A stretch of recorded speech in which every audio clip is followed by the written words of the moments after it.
दत्तगुरूंमध्ये आपण म्हणतो की सत्व, रज, तम हे 3 गुण आहेत आणि ज्या देवामध्ये हे 3 गुण असतात त्याला तुम्ही काहीही मागा, तुमचं काम झालं. त्यामुळे परत जसं पहिल्यांदा मी वाक्य सांगितलं होतं की दत्तगुरूंना आपण काहीही मागितल्यानंतर ते पूर्ण का होतं. आता आपल्याकडे एवढ्या पादुका आहे. मागच्या 15 दिवसापूर्वी तुम्ही जर माझ्या स्टोरीमध्ये बघितलं असेल की ह्या पहिल्या पादुका आहेत ना, तर महिन्यापूर्वी कसं झालं ना, माझ्याकडे सगळ्यांच्या पादुका आहेत.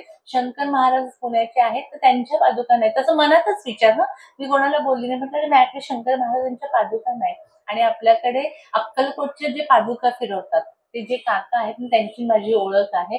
तर त्यांनी महिन्यापूर्वी आमंत्रण दिलं की शंकराचार्यांकडनं आम्ही तुम्हाला पादुका देणार आहोत.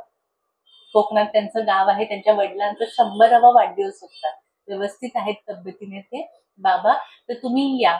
आणि अचानक त्यांच्या काकू वारल्या, त्यामुळे त्यांना सुतक आलं. मग तो कार्यक्रम आणखी पुढे गेला आणि त्यात माझं पाय दुखणं खूप वाढलं आणि कोकणाचा प्रवास खूप जास्त. मी त्यांना मेसेज केला की तुम्ही माझ्यावर एवढी मोठी म्हणजे मला देतायत, हे करतायत, पण मी ती घ्यायला येऊ शकत नाही म्हटलं. तर ते म्हणे की आता सगळं ठरलंय, शंकराचार्य जे आहेत करवीर पीठाचे ते येणार आहे, त्यांना आम्ही सांगितले की असे असे गोसावी आहेत, त्यांना पादुका द्यायचे, तर सगळा तर कार्यक्रम ठरलेला आहे, तर तुम्ही कोणाला तरी पाठवा. मग मी गोसावी काकांना म्हटलं की तुम्ही जा आणि पादुका घेऊन या. तर तुम्ही उठल्यावर बघा ते पादुका शंकर महाराजांचे पाय जर तुम्ही बघितले ना, तर आपल्यासारखे पाय नाहीये. एक 4-5 वर्षाच्या मुलीचे पाय केवढे असतात ना, तेवढेच त्यांचे पाय आहेत छोटेसे आणि ते असे वाकडे अष्टवक्री आहे. तर त्या पादुका म्हणजे मी असं विचार केला आणि त्या 2-3 दिवस मी सारखं शंकर महाराजांचं स्मरण करते. त्या एका गुरुवारी मी अमावस्येच्या आधी पण सांगितलं की शंकर महाराजांचं स्मरण केलं की सगळ्या बाधा नष्ट होता अमावस्येला, असं सगळा विषय चालू होता आणि त्या पादुका आपल्याकडे आल्या. तर दत्त संप्रदायामध्ये पादुकांना महत्व काय आहे? तर दत्त गुरु, आपण दत्त गुरूंनाच म्हणजे गुरु मानतो. तर कुठलेही गुरु किंवा कुठलेही दैवत असतं, देवीच्या पण पादुका असतात. तर आई वडिलांना आपण कुठे नमस्कार करतो? पायात. सगळे देव कुठे असतात आपल्यासाठी? आई वडिलांच्या पायात असतात. तर दत्त गुरु म्हणजे जर तुम्ही विष्णू म्हणजे कृष्णाला मानत असाल तर त्यांचा एक असं दगड असतो, त्या दगडाला त्याची पूजा केली जाते. पूर्वी कुठे कृष्णाची मूर्ती किंवा काही असायची, त्याला शाळीग्राम आहे. दगड शब्द मी तुम्हाला समजावा म्हणून सांगितला, तर शाळीग्राम बोलतात त्याला. कारण पूर्वी हे सगळे देव, आता आपल्याला सगळं मिळायला लागलं, गणपती वगैरे. पूर्वी तुम्ही जुने देवघर बघितलं ना, तुम्हाला दगड दगड, माझ्या आजीच्या याच्यामध्ये तिने ह्या नावाचा दगड, त्या नागात, ह्या पाण्यामध्ये गेला, गंगेत गेली, गंगेतला एक दगड, नर्मदेत गेला, नर्मदेतला प्रत्येक दगड हे शिवलिंग असतात. आता आपल्याला शिवलिंग मिळायला लागले. पूर्वी नर्मदेतले आजही लोक नर्मदेत गेले की तो नर्मदेश्वर बोलतात त्याला, तो घेऊन येतात. तर हा जो असतो त्याला विष्णूची पूजा करतात, कृष्णाचे भक्त असतात आणि जे दत्त भक्त आहे त्याच्यामध्ये पादुकांना अनन्यसाधारण महत्व आहे. तर का पादुकांना महत्व आहे ना, तर आपल्याकडे शिव पार्वती आपण म्हणतो, तर एका आता आपण जी मानस पूजा केली त्याच्यामध्ये उजव्या बाजूला शिव आणि डाव्या बाजूला पार्वती असते. ती सगळी शक्ती ही पायाने उभं राहिल्यावर बघा, आपण कधी बोलतात पाय खूप उभं राहिलं, सगळं रक्त खाली जात असतं ना, तर त्या पादुकांना ते महत्व आहे आपल्या दत्त संप्रदायामध्ये. तर त्यांची पादुकांची पूजा केली जाते. त्यामुळे प्रत्येकाने एक छोट्या छोट्या का होईना, कुठे गेल्या ना, अक्कलकोटला वगैरे गेल्या तर छोट्या पादुका तिथे मिळतात, त्या लावून आणायचं आणि त्यांची पूजा करायची आणि तुमची खरोखर ही पूजा महाराजांपर्यंत पोहोचते. म्हणजे माझ्या बाबतीत असं झालं होतं की मी अत्तर रोज लावत असते ना, तर मी एकदा डायरेक्ट अत्तरची बाटली ही त्या पादुकांवर आपटली. बाबा पटकन म्हटले, ह्या नुसत्या लाकडाच्या पादुका नाही आहेत. आपण आपल्या असं करू का, आपण क्रीम लावतो, आपण क्रीम डायरेक्ट आपटतो का? इथे नाही ना, आपण असं आधी हातावर घेऊन मग असं नीट लावतो ना.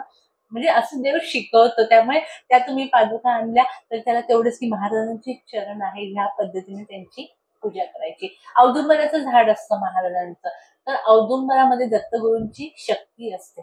त्यांचं एक रूपच आहे. म्हणजे तुम्हाला कधी औदुंबराचं झाड दिसलं, आपण पटकन महाराज म्हणून नमस्कार, तर त्यांचं ते रूप आहे एक औदुंबराचं. आणि त्या झाडाखाली शीतलता असते. जिथे औदुंबराचं झाड आहे त्याच्या बाजूला तुम्ही जर खोदलं तर तुम्हाला 100% पाणी लागतं, कारण शीतलता आहे त्याच्यामध्ये. एकदा जेव्हा नरसिंहाचं रूप घेतलं होतं विष्णूंनी आणि त्याचं पोट फाडलं होतं, त्यांच्या बोटांची खूप आग व्हायला लागली होती आणि मग त्यांनी औदुंबराच्या जे फळं असतात त्याच्यामध्ये त्यांची नखं रोवली होती आणि त्यांना ती शीतलता मिळाली होती. त्यामुळे औदुंबराच्या झाडाला आपण महाराजांचं एक रूपच म्हणत असतो.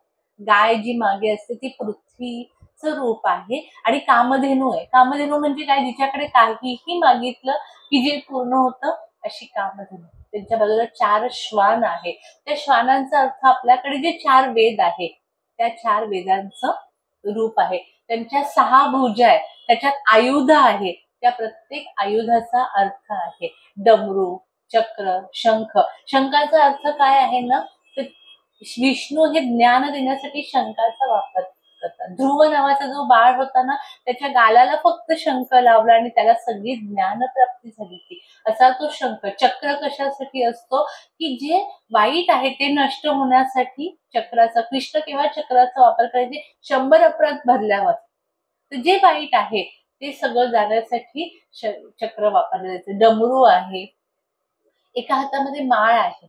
त्या माळेतून आपल्याला काय बोध देतात दत्तगुरु, की अखंड नामस्मरण. देव सुद्धा तुम्ही बघा की देव झाले म्हणजे त्यांना नामस्मरण करावं लागत नाही असं नाहीये, देवांनाही नामस्मरण करावं लागतं. आता एक पटकन छोटीशी गोष्ट सांगते की देवाचा साक्षात्कार कसा आहे. समर्थ रामदास स्वामी हे दत्तभक्त होते. एकदा ते एका देवीच्या दर्शनाला गेले आणि तिथून पुढे दत्त स्थान होतं म्हणून दर्शनाला चालले होते. तिथे गेल्यावर तिथे काही ब्राह्मण पूजा करत बसले होते. ते म्हणतात की तुम्ही काय करताय, त्यांच्यावर कल्याण आणि उद्धव रावाचा त्यांचा शिष्य होतात. तर ते म्हणे की आम्ही एक हवन करत आहे, या हवनाने दत्तगुरूंचं दर्शन होईल. तर ते म्हणे मग आम्ही पण बसतो, मग आम्हाला पण दर्शन होईल. मग ते तिथे बसतात आणि हवन चालू असतं. तेवढ्यात एक मल्लंग म्हणजे मुस्लिम वेश घातलेला एक माणूस येतो, त्याच्याबरोबर त्याची बायको असते, 3 मुलं, 7 कोंबड्या, एक रेडा असतो आणि ते असे येत असतात. आल्यावर ते बघतात की इथं चांगली जागा आहे. तो बायकोला हिंदीत म्हणतो की इधर ही खाना बनाएंगे, आज हंडी खाएंगे, हिंदीमध्ये बोलतो तो. आणि यांची आपली इकडे पूजा चालू आहे. मग ती म्हणते हंडी में क्या डालो, तर तो म्हणतो ये कोंबडी है ना, इसको काटो और हंडी में डालो. म्हणजे त्यांना नॉनव्हेज खायचं असतं. मग ती त्या रेड्यावरनं सगळं ते फिरते लोक असतात ना, रेड्यावरनं ती तिची हंडी काढते. ह्या 7 कोंबड्या असतात त्यांना मारते ती चाकूने आणि ही यांच्या समोर इकडे हे दत्ताचं दर्शन घ्यायला बसलेले असतात रामदास स्वामी हे सगळं. त्या कोंबड्यांना त्या कढईच म्हणू आपण, हंडीच म्हणू, हंडीमध्ये टाकतात. ती म्हणते हंडी भरी नाही, हिंदीमध्ये बोलते. मग म्हणते ये बकरा आहे ना, वो बकरे को काटो. मग 1, 2 का 3 बकरे असतात, त्यांना कापतात, त्याच्यात टाकतात. ती म्हणते फिर भी नाही भरा. मग ती म्हणते वो रेडे म्हणजे तो जो मलंग, म्हणजे खरंच तर ते मलंग म्हणतात की ये रेडा आहे ना, उसको काटो उसमें डालो. ती लगेच चाकून त्या रेड्याला मारते आणि हे सगळे हे लोक पूजा करतात आणि बघतात की काय चालू आहे. त्या रेड्याला त्या हंडीमध्ये टाकते तरी ती हंडी भरत नाही. तर ते हंडी भरती नाही. ते म्हणजे ये 3 बच्चे आहे ना, उनको काटो. ती लगेच चाकूने त्या 3ही मुलांना मारते आणि त्या हंडीमध्ये टाकते. ती म्हणते फिर भी ये हंडी नहीं भर रही है. तर ते म्हणतात ये बामन बेटे है ना, उनको काटो और डालो. हे ऐकल्यावर ते ब्राह्मण सगळे पळून जातात की आता आपलं नंबर, कारण तिने बघितलंय मुलांना स्वतःच्या कापलं म्हणजे आपल्याला ते 3 पळून जातात. त्या बाई म्हणतात वो बामन तो भाग गए. नंतर ये एक बैठा आहे म्हणजे रामदास स्वामी बसलेले असतात आणि त्यांचे शिष्य उद्धव आणि दुसरा शिष्य जो असतो कल्याण ते उभे असतात. इन वो जो 2 खडे और एक बैठे उनको मारो. म्हणून ती चाकू घेऊन हसत हसत येते आणि रामदास स्वामींसमोर जाते. रामदास स्वामी मान खाली करतात की माझी मान कापते तर कापा. पण ती त्यांच्याजवळ जात नाही. तिला लक्षात येतं की हे घाबरलेले नाही. ती उद्धव आणि कल्याण त्यांचे शिष्य असतात त्यांच्याजवळ जातात. तेही दोघं मान खाली करतात आणि मग ती बाई गुप्त होते, ती हंडी गुप्त होते, ते सगळं गुप्त होतं. आणि आज ज्या दत्तस्थानाचे नाव देतं रामदास अंधराव, ते दत्तगुरु असतात. जो मलंग असतो, जो परीक्षा बघा, देव मृत्यूपर्यंतची परीक्षा घ्या. मी आता सांगितलं ना महावते बाबांजींची कथा, मृत्यूपर्यंत परीक्षा देव घेतो. मग आपली तर तशी देवाने 2 वेळेस खायला आहे, बसाय आहे सगळं आपलं. तसं आपली खूप वाईट परीक्षा नाही झालेली आहे. तर म्हणजे मला पायाच्या बाबतीत सगळं विचारतात. मला माहिती किती दिवस त्रास होणार आहे आणि काय त्रास होतो ना, त्यामुळे आपण उभं आहे ही किती मोठी गोष्ट आहे ना. तर मग रामदास अंधराव असं आते, माफ करा, अंदर नाही, रामदास आते आणि दत्तगुरु आतमध्ये असतात. रामदास स्वामी आतमध्ये जातात, त्यांना साष्टांग दंडवत करतात, त्यांना नमस्कार करतात, त्यांचं स्तवन गातात आणि अशा पद्धतीने दत्तगुरूंनी रामदास स्वामींना दर्शन दिलं.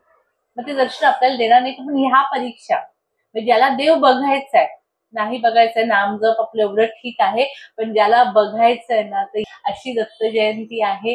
महाराज प्रत्येकाला मागेल, जे जे वांछील ते ते लाभो.